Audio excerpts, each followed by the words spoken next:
저한테 백자는 복합 조형 예술로서의 가장 큰 매력이 있는 매체라고 생각이 들고요. 조형과 이미지가 복합적으로 존재하는 조형 예술입니다. 쟁쟁하신 그 백자, 되게 중요한 매체예요. 백자는 그 도자 예술의 역사에 있어서. 근데 그 백자를 중심으로 한 전시에 제가 함께 할 수 있어서 너무 영광이었습니다.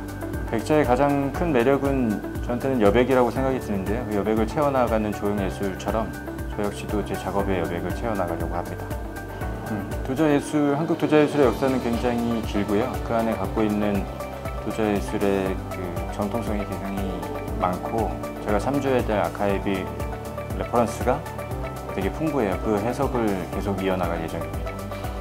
제가 이제 청자를 주로 작업하는 거는 제 주 작업이 전통 도자를 차용한 작업을 하는데, 거기서 아무래도 형태를 변형하는 작업을 주로 하고 있거든요. 그런데 이제 상형 도자는 청자가 주를 이루고 있어요. 근데 백자 같은 경우는 깨끗한 백자 항아리에 청화로 표현된 것들이 많은데, 그러한 백자 항아리에서 그걸 입체화하기 위해서는 아무래도 그 입체 평면을 입체로 이렇게 뽑아오는 작업을 해야 되거든요. 이번에 백자로 작업하게 된 이유는 이제 백자에서 그거를 입체화해서 그거를 이제 전통 도자가 가지고 있는 것을 이제 좀 더 살아서 숨쉬는 도자기로 표현하기 위해서 한 거고, 결국은 그 전통 도자, 제가 사용한 도자기가 백자였기 때문에 이번에 이런 작업을 하게 되었습니다. 개인적으로 굉장히 재밌게 작업을 했어요. 그러니까 뭔가 봉황에다가 여기 이제 서울공예박물관에서 수상하고 있는 도자기를 가지고 작업을 했기 때문에 그 도자기가 가지고 있는 이야기를 바깥쪽으로 이렇게 생명력을 불어넣어서 밖으로 튀어나오는 형태를 하려고 노력을 했거든요. 그래서 좀 더 아슬아슬하면서도 살아서 나갈 수 있게끔 하는데, 특히 이렇게 디스플레이 자체가 창밖을 바라보고 있는 형태가 되어서 훨씬 더 좀 더 극적인 효과가 연출이 돼서 굉장히 재밌는 전시가 되었다고 생각합니다. 백자가 아무래도 이렇게 형태나 이런 게 국한이 돼 있어요.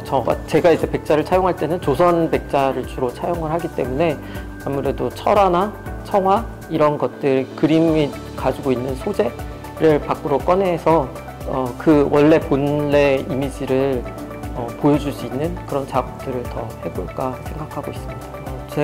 제가 하는 작업들이 대부분 조형적인 거에 좀 더 치중이 돼 있거든요.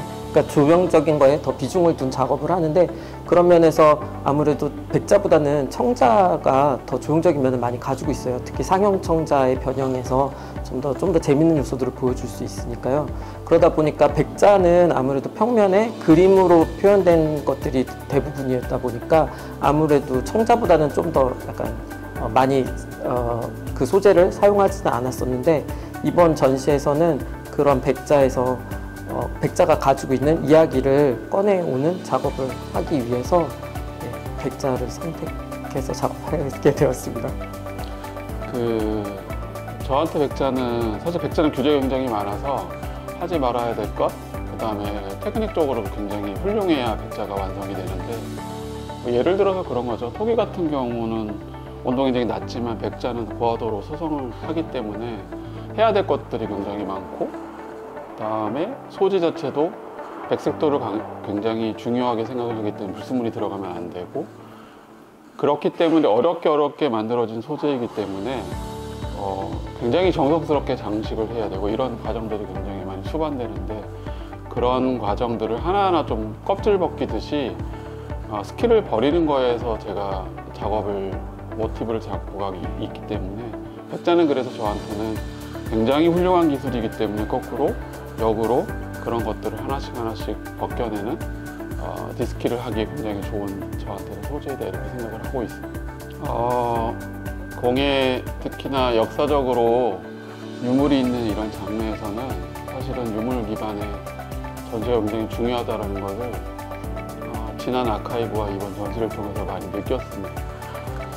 예전에는 그런 것들에 대한 생각도 좀 많이 없었는데 이번에 유물에 대한 고증, 그 다음에 재료에 대한 이야기, 그에 수반되는 장식들, 소재들 이런 것들을 2, 3년 동안 계속 했던 것 같아요. 그러면서 이제 전시도 참여를 해서 앞서 저런 아카이브들이 존재하지 않으면 지금도 증빙되기 되게 어렵고 작가들이 공예를 벗어나서 뭐 순수 미술까지도 이야기하기가 훨씬 더 용이하다 이런 생각을 좀 해보거든요. 그래서 박물관에서 가지고 있는 어떤 아카이브 이런 근거로 작업에 몰두하는 것도 어떻게 보면 순수 미술과 달리 우리가 할 수 있는 하나의 좋은 툴이다 이런 생각을 좀 해요. 그래서 뭐 그 역사적으로 아카이빙 되어 있던 여러 가지 장식 기법이라든지 소재라든지 표현 기법 이런 것들이 작가들이 어떻게 재해석하고 어떻게 오늘 현재에서 보여주는가를 앞선 아카이빙이 없었으면 좀 설명되기 어렵었고 관객들도 아마 여기에서 굉장히 호응을 많이 일으켰던 것도 우리가 생각했던 고정적인 백자의 방식들, 유물의 방식들이 저런 표현 양식이었는데 어떻게 이런 생각들을 하지라는 그런 반감은 앞에서 이루어진 아카이빙이 있었기 때문에 아마 비교해서 더 관람객들이 놀라워하지 않았을까 그런 생각을 합니다. 저는 제 작품을 도자기로 인지하기를 계속 생각을 하고 있고 방식은 다를지 모르겠지만 이것이 도자기이다 라는 역사적 맥락이라든지 인문학적인 맥락에서 호흡을 좀 같이 하고 싶어요. 뜬금없는 조형물을 만들어내기보다는 나름대로의 유물 기반의 스토리텔링을 가지고 계속 작업을 하고 싶어요.